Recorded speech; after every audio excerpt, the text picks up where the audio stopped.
Welcome to the shooting show.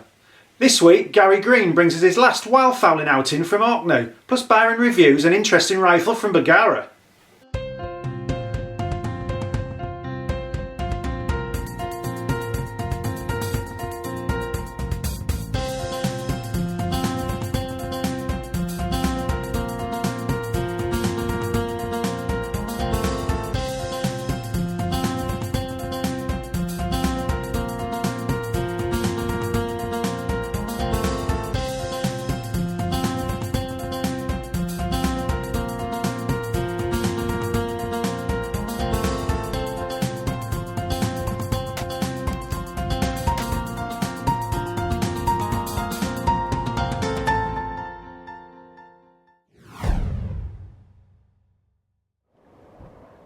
We're back in the Orkneys for one final time, where Gary Green is enjoying the fine Scottish fowling weather.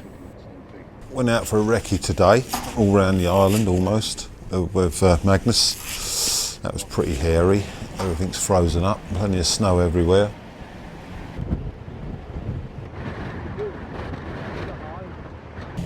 Yeah, we had a good old ride round. Found loads of geese everywhere.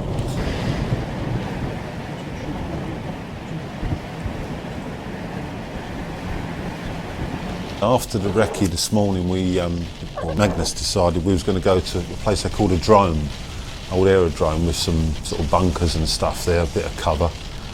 Not that it felt like it, but I picked up a few of the boys on the way. But he certainly put us in a good spot there today. I think that bit before that pond will be good, eh? Yeah. Good bit too there, like you and Liam want to sit there and there. You just want to get there and set up on the gremlins really, just a wee bit before it gets just kind of flighty times, just that last half an hour of light, 40 minutes of light really, you know, and get there, it's light starting to fade. There's just a kind of small window, like when they're finished feeding and it's starting to light, pulling in it, they all head to the water, the roost. It can vary, I mean, you can get like, you could sit there for nothing or you could sit there for 50 birds or whatever, you know. Different nights, just depends on mood the geese is in, if they're in a really flyy mood or if it's been shot recently or whatever, you know.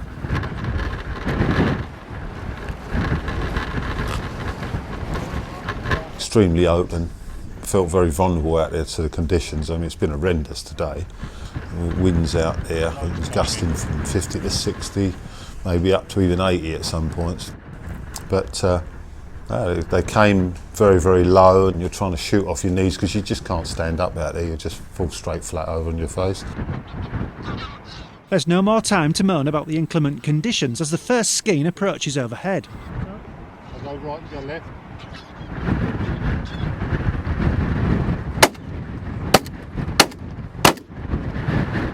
Reloading was a bit tricky when the old fingers got a bit tight, trying to get cartridges back in there quick when you got a lot of skeins of geese coming in. But there was quite a lot of action there for everybody tonight, it was good.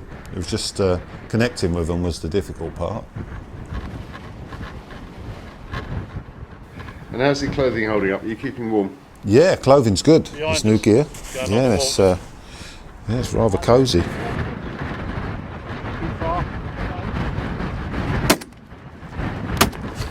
I've dropped one there. The dog's got it. Good lad.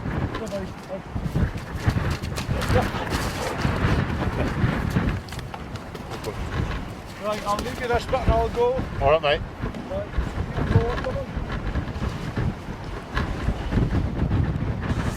But we all got some shooting. But no, really exciting stuff. Not really shot in them sort of conditions before. Very vulnerable, very open, raw, really raw out there.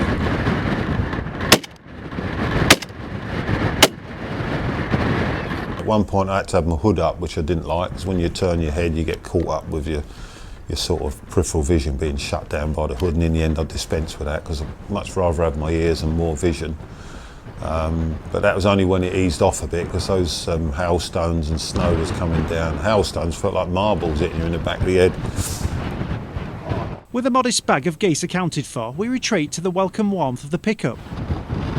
10 geese, 5 widgeon and a tufted, which was quite good. But I reckon we've got 10 inches of snow tonight, so that could be even more interesting. But it's freezing cold with that wind chill. It was interesting, and then even more so when we tried to get out of the place. The snow was coming in so hard we couldn't even see our way off the place, trying to find a gate. Yeah, that was funny. Up and down, up and down. That's a hell of an experience. Yeah, the islanders are great. I mean, everyone's friendly, very hospitable, you know, all got time. Strange in the rush hour on the roads when you're going out. You come to the crossroads, you don't really have to slow down. It's just the rush hour is one car, and I think we missed that by about 4 hours. No, it's just totally different style. Yeah, so the end of day 3, Magnus has took us down on the foreshore for a finale, which was just out of this world, to be perfectly honest. Quite a treacherous old walk out there, but trusted him, he knew what he was doing, knew where he was taking us. And we got right up on the water's edge there. Very treacherous on the rocks, all slippy slidey and that, but it was worth getting there. We sort of more or less got there and had a pair of geese just literally as we stood still. The wind is dying down and the numbers of geese are up. Perfect conditions to sign off Gary's trip to Orkney in style. So they just kept coming, he just kept calling them in, and we just kept knocking them down. So it was one hell of a do.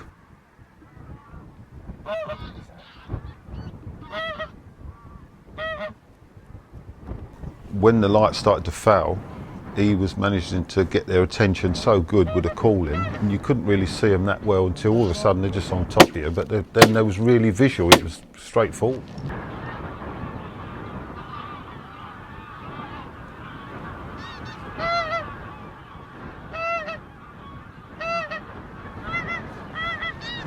You know, we was killing the birds cleanly out there, and that was something special. I won't forget that one in a big hurry. And he managed to forget a fair bit of shooting himself as well today. I still had my share, but it was nice to watch him shoot as well. I sort of picked up a few tips about it, you know, stuff.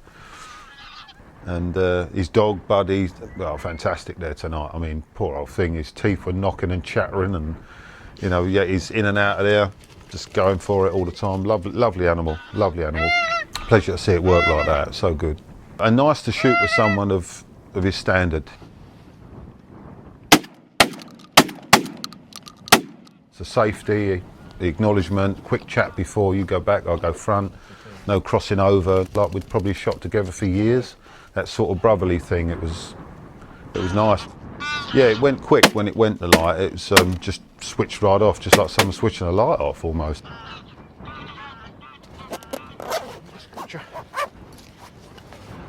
I think there was 17 I put on, I think, on the carrier. And then Liam come in with a couple of armfuls, and I think Magnus picked up a couple more on his way back to get the truck. So well over the 20, well over tonight. And one duck, I think. Yeah. I think that's what you call a successful foreshore flight, isn't it? It's certainly an unusual place to come and shoot, and I'd recommend anyone to come and give it a go here. You know, as long as you fetch plenty of dry socks and quite a few changes of clothes, but that's what it's all about, you know, get involved in there and chuck yourself right in amongst it. That's what I tried to do anyway, to the best of my ability. But they're good lads, I mean, we got on well, we had a good old laugh and all took the mick out of each other, and now we've just been sprung, we're going out for a party tonight now, so I try and keep awake. I'm nicked sort of 5 or 10 minutes this afternoon, which I needed. And we've got an early start back tomorrow, as you know, so. But no, looking forward to a couple of pints now to celebrate. Certainly been a success as far as I'm concerned. I think everyone's enjoyed it, so great stuff. Gary there, ending his island jaunt in style. And now, the Shooting Show news. This is the Shooting Show news. The CLA Game Fair has kicked off its campaign for 2014 with a press launch at the Leica studio in Mayfair. Fair organisers said this year's fair would be a full-on celebration of the British countryside, and that they wouldn't be changing the formula of the fair, which they said already worked so well. I think the strapline really says it all, which is the celebration of the great British countryside, and that summarises everything that the Game Fair is about. For from the people who are involved in field sports to the people who aren't, people who just enjoy a country walk. We're very excited to be back at Blenheim again, the 5th time we've been at the show, and a really favourite venue for all of our exhibitors and our visitors. It works so well. We're not looking to change the format. We got the traffic right in 2011, which was the biggest issue to overcome. So it's business as usual, and let's have a cracking show with the sun shining. The game fair takes place at Blenheim Palace on the 18th to the 20th of July. More rhino than ever were poached in South Africa in 2013, say the latest figures. 1,004 rhino were illegally killed in South Africa's national parks, dwarfing the previous record of 668. Poaching has increased by over 4,000% in the last decade, and conservation efforts are more crucial than ever. Sporting Rifle magazine's latest auction for the charity Save the Rhino has raised over £13,000 for rhino reserves. Shooters are being asked to report on their sport for the 2014 PASEC report. The Public and Corporate Economic Consultants Group is producing a report to ascertain how much shooting contributes to the economy. When the report was last published in 2006, it found shooting was worth £1.6 billion. BASC has asked its members to take the time to respond should they be polled by PASEC. The lobbying bill is to become law, despite the Countryside Alliance and other organisations campaigning against it. The bill further regulates the activities of charities during election periods. When it was first tabled, the CA warned it could effectively shut them down for a year. Since then, the bill has been weakened as ministers accepted serious changes were needed. But the latest results from the Lords sees the bill passed by a margin of just 1 vote. And finally, Scottish estates have rejected calls from the Raptor Study Group to introduce a licence to operate grouse shoots. The Scottish Countryside Alliance said the grouse were protected by a plethora of legislation and licensing was not necessary. It pointed to the investment of time and money from sporting landowners, which has led to widespread habitat improvement across Scotland. The SCA's Jamie Stewart said the call for licensing was a sensationalised one, being pushed by a single-issue organisation. More in the next issue of Modern Gamekeeping. That was the Shooting Show News.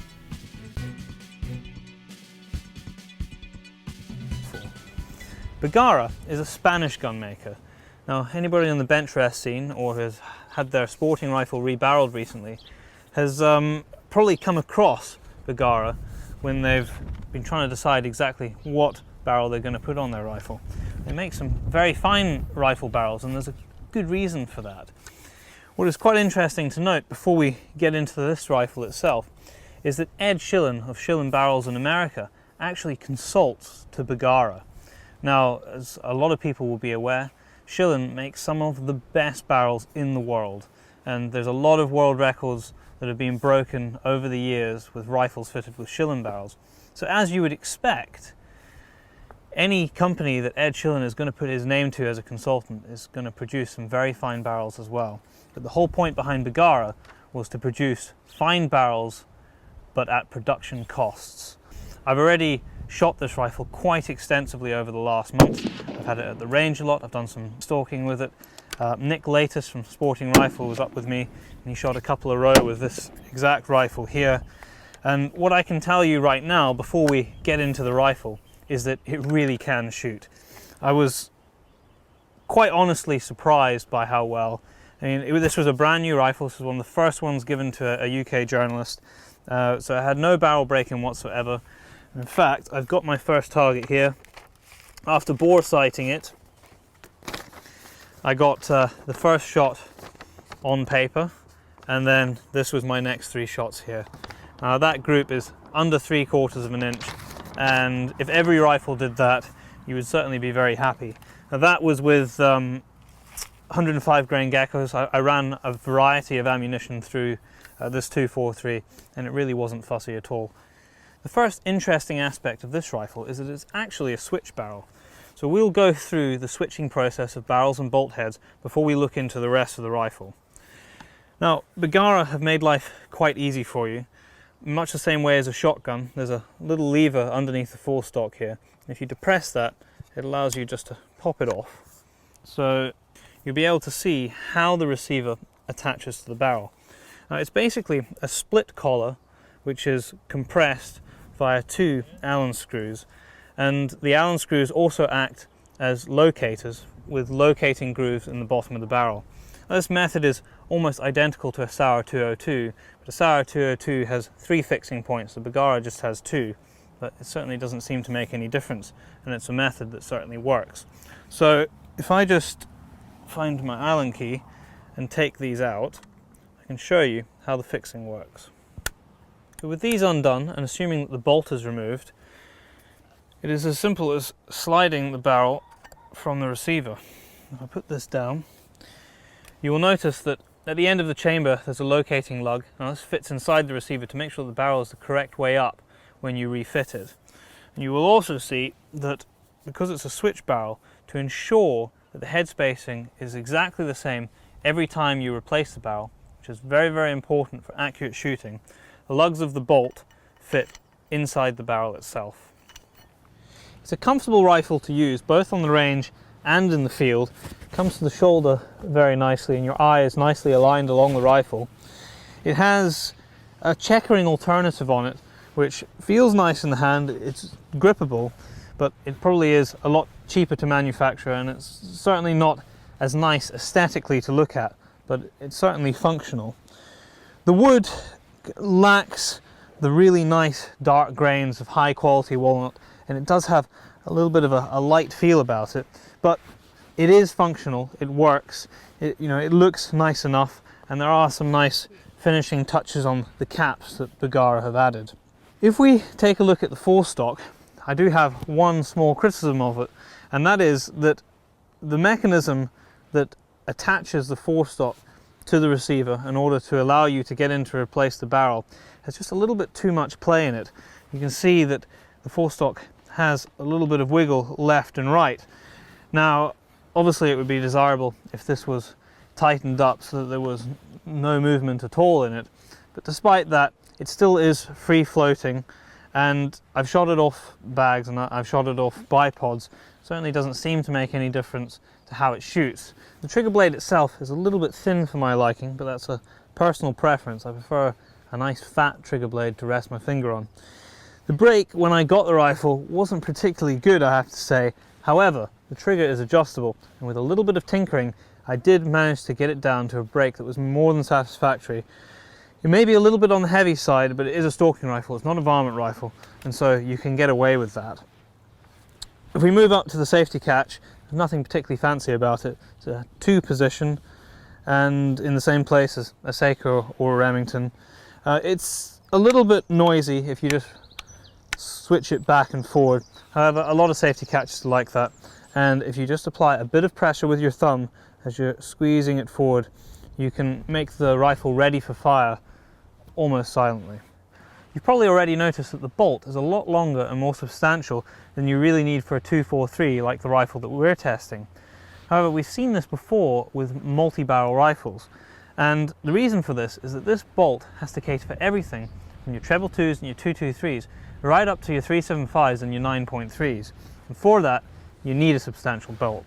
Now, of course, if you're shooting one of the smaller calibers, you're going to have to put up with a lot more bolt throw than you would do for a dedicated rifle. But that's just one of the things that you have to compromise on if you want a rifle that can shoot multiple calibers. Operation of the bolt is nice and smooth, and it locks down firmly into 6 locking lugs. Before we get to the point of removing the woodwork from the receiver, we finally get to the magazine. Now, Bergara have done something a little unusual here, in that unlike most manufacturers which sleeve the magazine well to aid in the insertion and extraction of the magazine, Bergara have fitted it straight into the woodwork. Now, what this does mean is that it's a little bit sticky and sometimes a bit tricky just to get it to click in, but as long as you push it in firmly and you hear that click, it fits nice and securely. So now we get to the point where we're going to have a look underneath the woodwork, and I think there will be one final surprise here for you to look at. With the woodwork out the way, we can see exactly how Bergara go about forming their receiver. All the other rifles that we've had for review on the shooting show have had machined steel receivers, but the Bergara is a little bit different. It has a cast receiver, and you can see where it's come out of the mold here. There are some other American manufacturers that use an investment casting process to form their receivers, and I'm sure that this is probably quite similar to that. So that pretty much covers all the different aspects of this rifle. It is really a great shooter, and you would expect that given the pedigree of the barrels. It comes in around the £1,500 mark for the synthetic version, which is sort of middle ground, but it's very good value for money when it comes to a switch barrel. You can spend a lot more money if you want a switch barrel, and the Bergara competes very competitively there. I think what you need to do, given that Bergara is a new name in the UK, is go to your local gun shop and pick one off the shelf and see what you think for yourself. And I'm sure that as time goes by and Bergara bring out some new models, they will begin to gain traction in the UK, and I'll be interested to see where they go in the future.